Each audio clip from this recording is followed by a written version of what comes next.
Hey, Phoebe. Hi. Hey, we watched Summer of Soul last night. We certainly did. That's when the revolution cannot be televised, you guys. Right. Why Indeed. was that? Because apparently Woodstock was going on the exact same summer. Right. And that had monopolized all of the television reporting. Are you trying to say white people in 1969 were scared of, say, 300,000 black people watching 6 weeks of a tremendous cultural festival in Harlem? Of course I In am. 1969. Of course. Headlined by people like Gladys Knight, Nina Simone, Stevie Wonder, Mahalia Jackson, Sly and the Family Stone, Wow. Gladys Knight and the Pips, and the Fifth Dimension. Oh, it was so amazing. I felt like the Questlove put this together. It was Questlove. like such a gift. From the Jimmy Fallon show. It's like Questlove. a time machine trip to something Yeah. that was really important to be seen and known. Yeah. Yeah. That was great. Thank you. And that's our intro, you guys. So if you're watching from YouTube, you're not going to hear this part of the podcast. Okay. Okay. All right. Welcome back to Yell About Movies, you guys. I'm Josh. I'm Phoebe. Yeah, we're a weekly movie review podcast talking about new films, ideally, so we can be part of the conversation with people online or wherever you get your films. And today we're talking about an important documentary that was just released on Hulu, The Summer of Soul. It's really good. Really important. Treat yourself. Yes, the footage, the majority of the footage was held back from being put on TV because TV producers of all the major channels did not want a cultural program with some of the biggest black stars in the world playing music.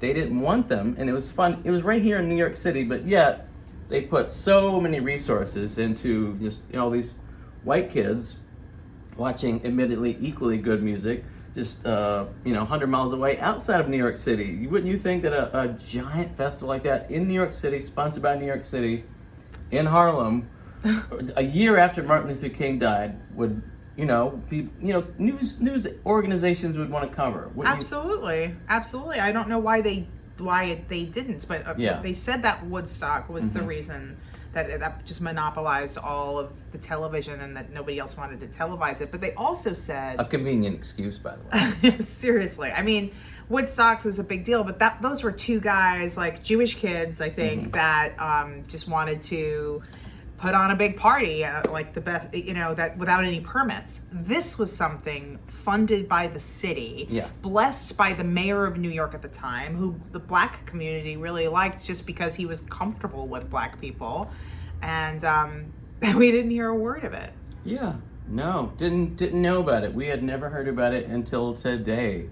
But I think what didn't they say too that you mentioned? Martin Luther King being shot. Right. Also Malcolm X, John F. Kennedy, Malcolm X, John F. Kennedy, Robert F. Kennedy, right, in a row just over the last several years. So, and then the disparities of like how many white versus black soldiers were dying in the Vietnam War. So basically, the black community was a pressure cooker. Yeah, there was a lot going on. And this concert that lasted 6 consecutive weeks. 1-day festival, 6 of them 6 weeks in a row. That's a major undertaking by the city of Harlem. Totally. But it was used as like a way to give something to the community to calm their nerves, to give them an outlet. Yeah, they suggested in the film that the reason the city put it on was to prevent rioting and burning and looting 1 year after the death of Martin Luther King. That's what they suggested. Yes, and it was amazing. And if you haven't seen this, wow, you are in for a wonderful surprise. It's so amazing, and it was set in Mount Morris Park, which is now Marcus Garvey Park. It is Marcus Garvey Park. We didn't think we knew where it was, but you were like, have you been there? And I'm like, I've been to Marcus Garvey Park. Right. I've never been to.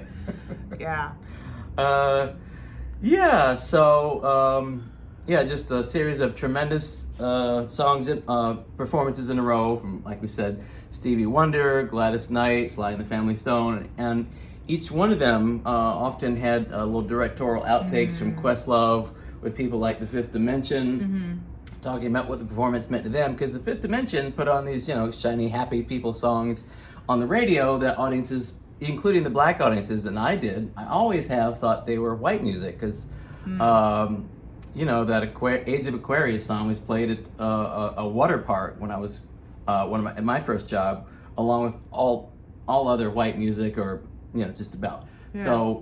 So they said that they didn't know how black audiences are going to react to them, and they got really emotional. How did that scene grab you? Oh, it got me emotional as well, and Yeah. I cried along with the band members that were on, talking about it. I'm so glad you brought them up, because their relationship with the audience was, they were going through it too. They were black in 1969 as well, but they were the bands with the white sound, and people thought that they were white, and so even the community didn't really fully accept them. Yeah. But they were black in America in the 60s as well, so they got up and they were like, they even made a comment about their bright yellow outfits, like they were a little extreme, like they thought they just looked kind of innocent. I don't know. And they were up there seeking support from their community, that it was so much more than just a performance. It was a performance to their community, and there was like a mutual healing and acceptance, and that's why it was so important for them. And I just, it really opened my eyes a lot. It was really what must have been like to be black in the 60s, and what is it like to be black today? We don't know. We're white people, guys, and we admit that. But it's really, well, I hope it's a healing movie, getting to share this with other people.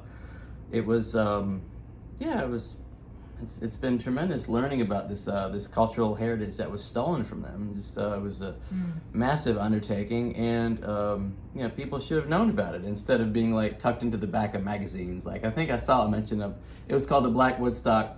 Now that I'm thinking back, I do remember hearing back about something called the Black Woodstock, like years ago in one of the magazines I was reading, but I didn't follow up on that for some reason. Not for some reason, I wasn't heavily into black culture at the time, just because I grew up white, and what I learned growing up was that large numbers of black people, scary. The Black Panthers, scary. So white people must have seen these thousands of black people getting together and decided that was not something they wanted to see on TV, because they would cancel their subscription to TV. Well, you didn't have cable back then, but they would write the news channels.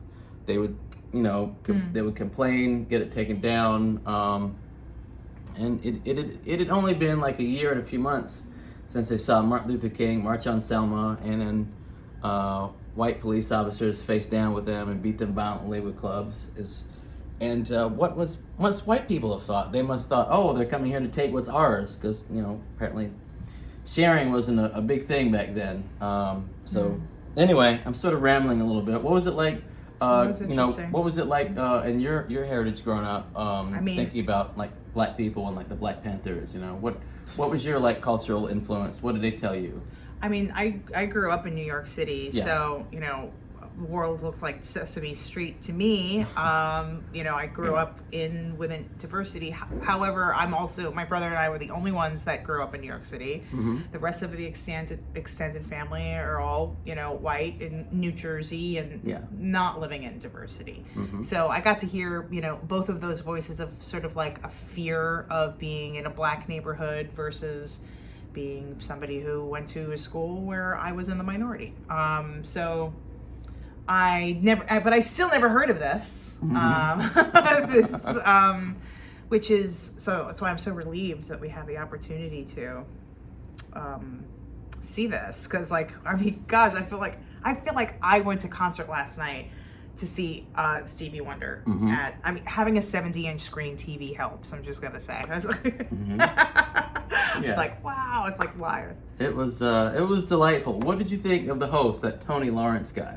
Yeah, I'm very intrigued with Tony Lawrence. He's a character. Was he an entrepreneur? Was he a businessman? Was he an actor? Like, what was it? Where did he go? I don't. Right, where did he go? What happened to this guy? What happened to this guy? Thank you, Tony Lawrence. Right. The festival faded into obscurity. Obviously, all those names didn't, but what happened to this guy? Right. That's right. I don't know. There should be another movie about this guy. But yeah, he was super entertaining. Kind of seemed like an Arsenio Hall for his time, right? A little bit. Yeah, I think better. I think okay, right, but I liked him a lot. Right. Just a consummate entertainer, and is like, they made mention in the documentary. I remember this part was interesting, that nobody had heard of this guy. He was just a hustler, and so he got all these like national performers, like to come together. But for a while they were shaky because, like, you know, you go to, you know, it's, you're guaranteed to get paid if you're doing, you know, if someone's paying you for studio time. It's not as likely to get paid if you're going to a giant festival. I mean, so they were, some of the acts and their managers were a little bit concerned. So it was. I thought the documentary did a really wonderful job of not only inviting us to this 6-week moment in musical and Black cultural history, but also invited us to kind of learn about the Black experience during that time and what this music means. Like we talked about, gospel music was there. Yes. And I think it was Reverend Al Sharpton that said, we didn't have psychiatry, we didn't have therapy. We had Mahalia Jackson. So it was a comment on like how gospel music was so much more than religious. It was the therapy. It was the thing that allowed them to emote. So when Mahalia Jackson and Mavis Staples are singing together, and you just see the power and the emotion that are coming through, and then it resonating with everybody in the crowd, I got a glimpse into the beauty of Black culture. I mean, it's just just howling in music. Yeah. Through what they've been through for the past 400 years. It was wonderful. It was really, really incredible to behold. And then what was another one they talked about? Oh, was it Pops Staples? Pop Staples was the father of Mavis Staples and his two sisters, and they had a gospel band together, and they didn't realize, Mavis Staples didn't realize why they kept getting lumped in with blues bands. Even though, because he was playing blues, so I was like, that was awesome. BB King was on there, so we got to see the king of blues and why he sings the blues, and what was another one? And then there was David Ruffin, My Girl. That guy was pretty cool. I didn't realize that somebody could sing a note that high for that long. Yes, he was like, you're right. I mean, that just guy, like that. Right, something like that. But just for a second. Gladys Knight, heard it through the grapevine, man. You heard it. It was, whoa. Wow. Whew, she is the queen of soul. She's great. And I also loved what she said about her relationship with the audience on that as well, because she was saying, we wanted progress. Right. And so when we came out singing, oh, and I heard through the grapevine, she was like, this was a movement, and we were standing in solidarity. And what she actually said was, we wanted to be lifted up by our community. It was like a fellowship. That's what it was, like a fellowship after a war. And they didn't want to be the token Black person. They wanted Black people to succeed, and for them to hire other Black people in their community to lift each other up, instead of it looking like some, instead of some something that they didn't deserve. Right. Exactly. In the middle of this is also the same summer where the man landed on Neil Armstrong landed on the moon. Landed on the moon, right? I love this part. And they interviewed all of the white people and. At the time, a man landed on the moon. What do you think? And I was, wow,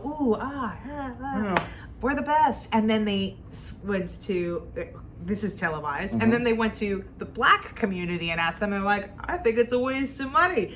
I think that you could use this money to help a lot of poor people. There's a lot of poor people suffering. What is on the moon? Nothing. There's people here. This has something to do with them. It's got nothing to do with the Black America. Yeah, I think Al Sharpton said that too. They care more about man landing on the moon than caring for the men down here. Whoa. And got away with words, that guy. He does. He does, and unfortunately that seems to be true. But I would imagine that the excuse that they give is like, but if you invest in something that big, you're investing in America, the power of America, and that we got to the moon first before Russia and China, so it benefits everybody and everybody's equal. And it's like, and the Black man's like, we're still suffering.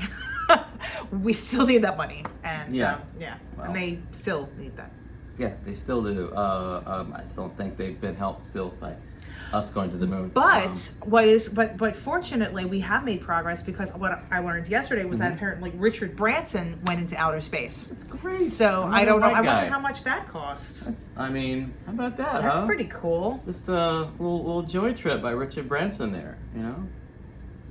Anywho. Makes you want to lift every voice and sing. Yeah. Which is the Anyway. Black National Anthem, which I'm surprised wasn't in this video, by the way. That's my little note. All right. Well, Nina Simone was, and Yes. she has, wow. Oh my gosh. What? Wow. How about that Nina Simone part? You've told me you're obsessed with Nina Simone. I'm obsessed with her. What did that scene mean to you? You told me despite the fact that they said this video had been unreleased, like at least the whole thing commercially, parts of it were heard on the radio, and obviously some parts of it had been released before. You said you've seen her performances out of context before. Well, I think that it was in What Happened to Miss Simone. I think that because it said that this hadn't been sitting in a basement.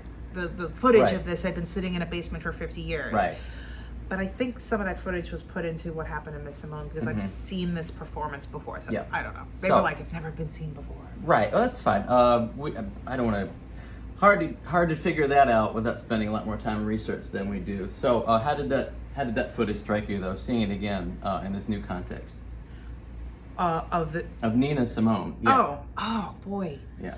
Well, I know a lot about Nina Simone, and I know about all of her activism and her using her voice for her people, and what that meant to her. So it wasn't a surprise. I just love that somebody had described her as coming out looking like an African princess. I mean, I would even say queen. She's just so regal and of a woman. She's just incredible. I can't. There are no words. There's just song. I thought it was incredible. It was. But so I knew. What I hadn't known was everybody else's context.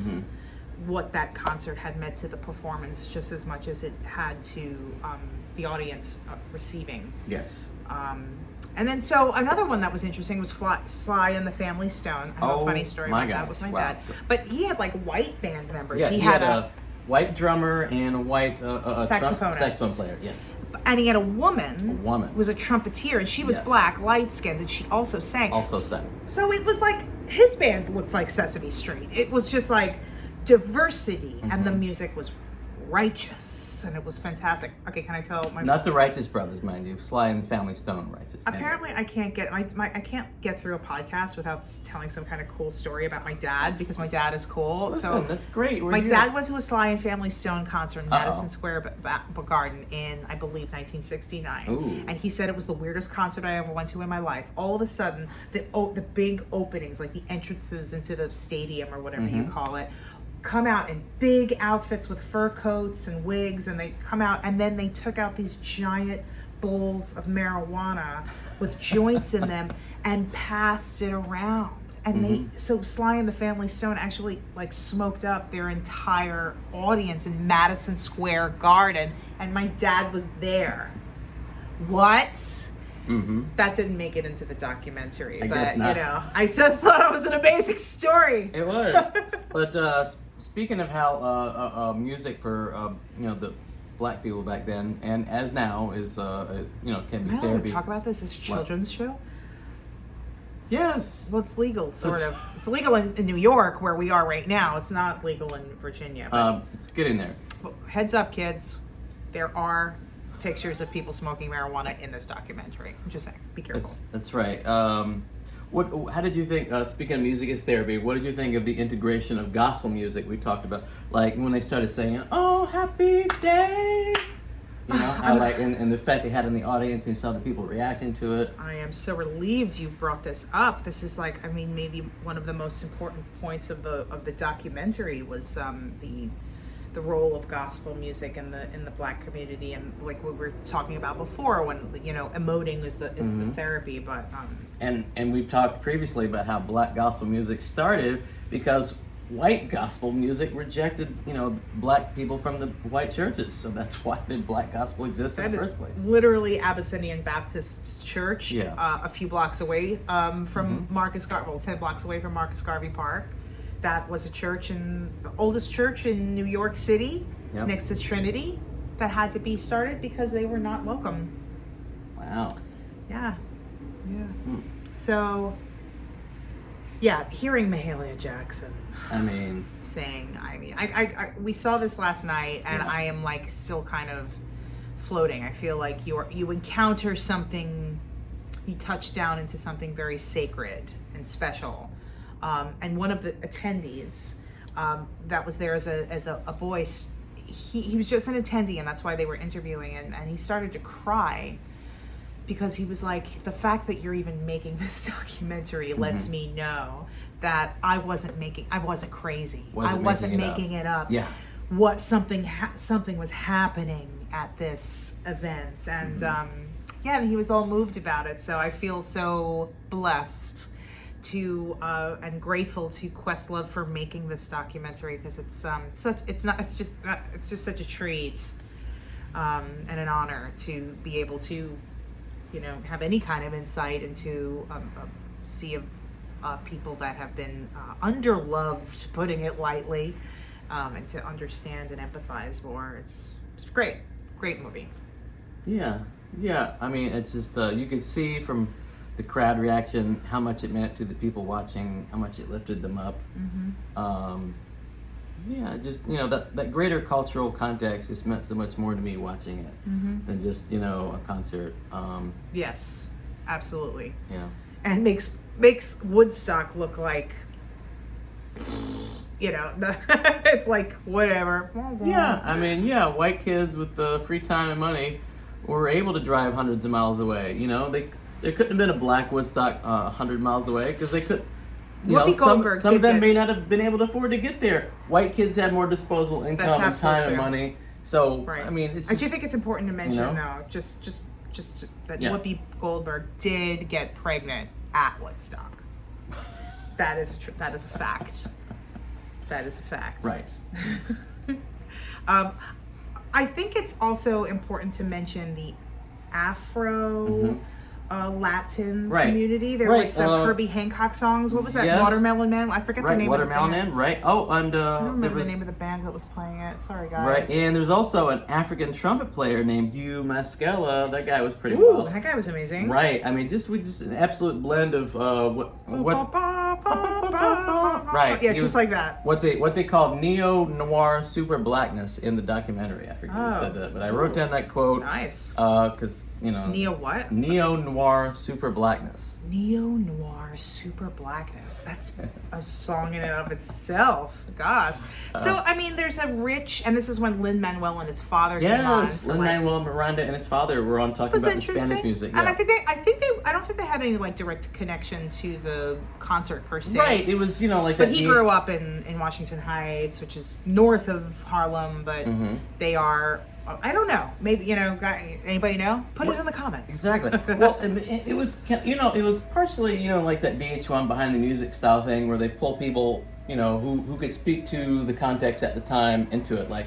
So it wasn't so you got more out of it than just what could have been in a lesser hand, a lesser director, just a series of straight concert footage, concert to concert to concert, just with Tony Richardson, I think was that guy just emceeing the next one without any context. Some people would have done that, just presenting it raw, just stringing it together. But right. I really liked what they did with it, pulling people from the present to talk about the past. There are people who are Hispanic and fully Hispanic and fully black. Yes. And that is a big part of the culture and diversity in Harlem. Spanish Harlem, which is East Harlem, is a massive part of Harlem to this very day. And so having the joining of these two worlds just sort of added to the solidarity and unification as spoken by the attendees there themselves. Yeah. How about that scene? How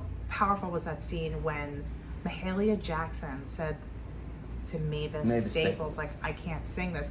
We got to back up a little bit more. Jesse Jackson is also makes an appearance that's right. in this. He's there. He's fiery. Wow. And really hot. Really hot. She's whoa. Anyway, so he came out and on the stage, and he was the last. For those of you who know, he was one of the last people to see Malcolm. Oh my gosh.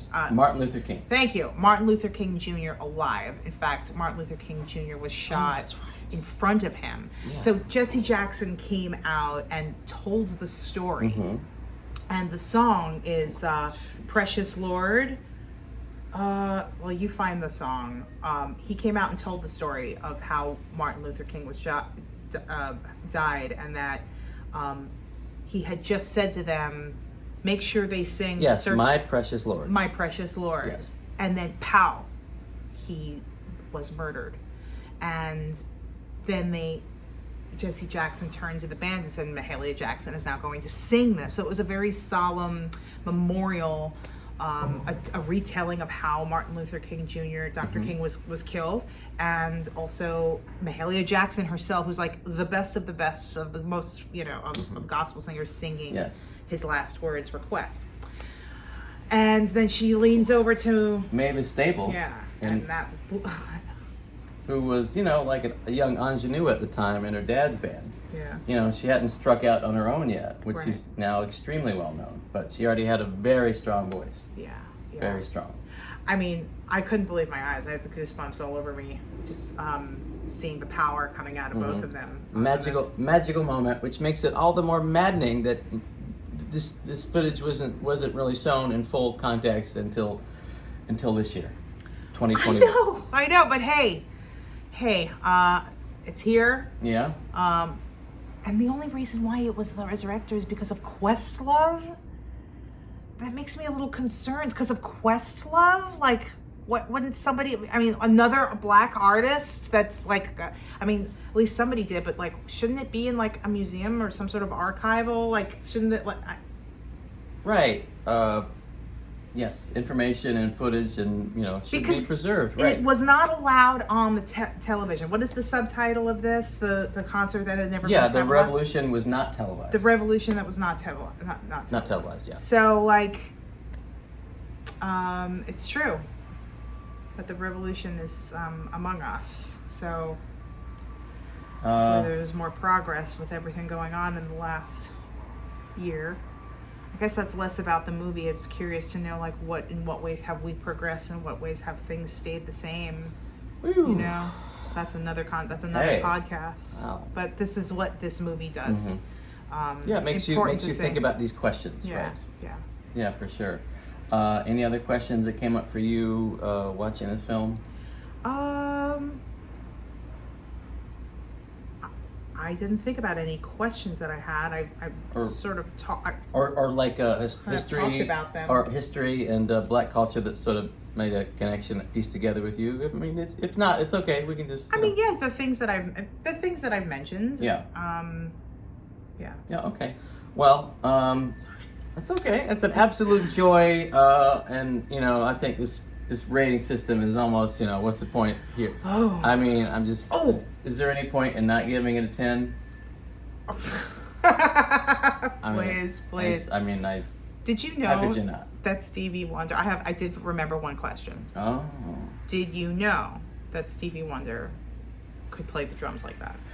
I did not. We should mention that. I thought you were about to say, did you know Stevie Wonder was black? And I would say, yes, he was. And he was blind. Did you know that? Anyway, yes, absolutely incredible drummer. Wow. Drummer. I mean, how have they been hiding us from this all these years? Stevie, wow. Wow. What a talent. Yeah. What a talent. And unfortunately, they had footage of Stevie Wonder now, and unfortunately, despite the fact that he's been blind then as now, he had a better dresser back then. It's like his glasses aren't as cool now. Don't you dare be mean to Stevie. I'm not. Just his if he just kept his original glasses, his face hasn't changed. Stop. Anyway, no, no sacrilege. Okay, he's very cool. Just Stevie Wonder. That guy could walk around in a hot air balloon if he wanted to, and he'd still be cool. I know he could. He was amazing. He earned it. Thank you. All right, just 10 out of 10. Is there any 10 out of 10? 10 out of 10. And go see it. It's phenomenal. It's you'll be blessed by it. Mm-hmm. You absolutely will. And it'll make you want to lift every voice and sing, which that had to have been played. I don't think it was, but Happy Day was. Happy Day. Right, but anyway. Great song though. Yeah. Great song. I don't know if there is a way to watch like all the footage that was shot over 6 weeks, because obviously there's a lot more. This was 6 one-day there is concerts. a movie on Woodstock. That's a really great. They should have released the Black Woodstock. Very good. Right. There's got to be. I mean, this is like the edited version. Like you do feel like you go to a concert, but yes, it's not. It's not without disruption. Right, and you might forget while watching it. This is not a one day. This is over 6 weeks, 6 one-day concerts. You might forget that because they didn't really emphasize that. Yeah, right. Right, they made it. Right. Yeah, and that was another big difference between that and Woodstock. Woodstock was a couple days, I think. Mm-hmm. Maybe it was several days in a row. This was over 6 different weeks, 6 different days. So it was a much longer period of time. Yeah, I guess we didn't really answer the question of why did it go into a basement for 50 years, right? I guess we didn't. We knew that it didn't want to be on there because of Woodstock upstaging everything, but why did it just? I don't know. Anyway, TV. I mean, TV is. For business people, it's economics and a little bit of prejudice mixed in, I suspect. They just didn't think that their majority white audience would want to see it, and that probably they would write them letters to their local affiliates and get upset at them. And they thought it was going to be a big headache. Maybe decided it wasn't worth their time, I think. Maybe, but... Yep. Well, hopefully that something like that doesn't happen again, because this was amazing. Summer Soul, go watch it, and that's it. That's it. Great, we love it. We hope you do too. Thanks for listening to Yell About Movies. Bye. Bye.